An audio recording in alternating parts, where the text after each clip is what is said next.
Šiandien svarbiausios naujienos atkeliauja iš Rusijos.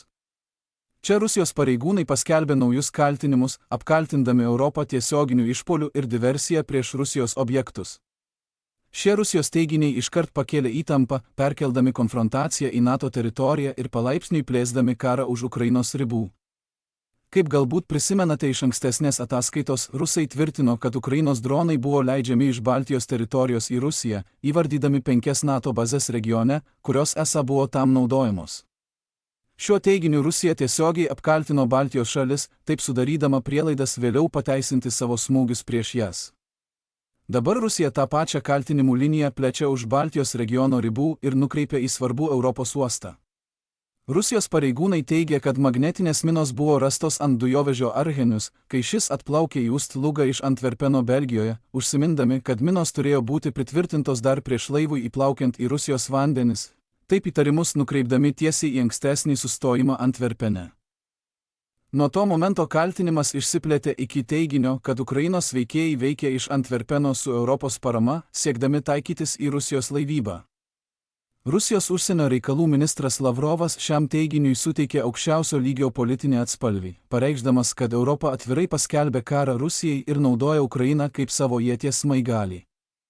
Tai yra gerai žinomos rusiškos naratyvo kartojimas, apverčiantis tikrąją įvykių seką ir perkeliantis kaltę, nes būtent Rusija įsiveržė į Ukrainą, o Ukraina ginasi su vakarų pagalba.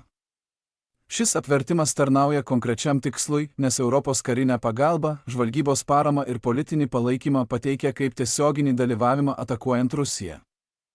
Kai toks politinis įrėminimas įsitvirtina, Rusijos eskalacija prieš Europos taikinius gali būti pristatoma vidaus auditorijai ir diplomatiškai kaip atsakas į ankstesnę agresiją. Rusija kuria kaltinimų seką, kurią vėliau galės panaudoti pateisindama platesnę konfrontaciją su Europa, kur Maskva sukuria praktinę eskalacijos laiptinę. Kiekvienas kaltinimas išplečia priešiškų veiksmų kategoriją ir atveria kelią stipresniam atsakui. Tai gali prasidėti nuo mažesnių žvalgomųjų veiksmų, spaudimo pasienyje, oro erdvės incidentų ar slaptų diversijų, siekiant patikrinti NATO reakciją, iš karto nepradedant platesnės konfrontacijos. Jei tokie veiksmai sukelia dvejonių ar neapibrėžtumo, tas pats naratyvas gali būti panaudotas pateisinti ribotus smūgius, pristatomus kaip atsaka į priešišką veiklą, neva pradėtą iš NATO teritorijos. Tai daro Baltijos šalis ypač tinkamas Rusijos provokacijoms, nes Rusija gali greitai sukelti spaudimą būtent ten, vis dar teigdama, kad reaguoja į atakas, o ne atidaro naują frontą. Tai patvirtina vakarų žvalgyba, UTAV valstybės sekretorius ir nacionalinio saugumo patarėjas Marko Rubio perspėjo, kad didėjanti Rusijos veikla, nukreipta į Baltijos šalis, gali išprovokuoti daug platesnį konfliktą, nes augantis Rusijos spaudimas ten vis labiau panašėja ne į signalizavimą, o į pasiruošimą tolimesniai eskalacijai.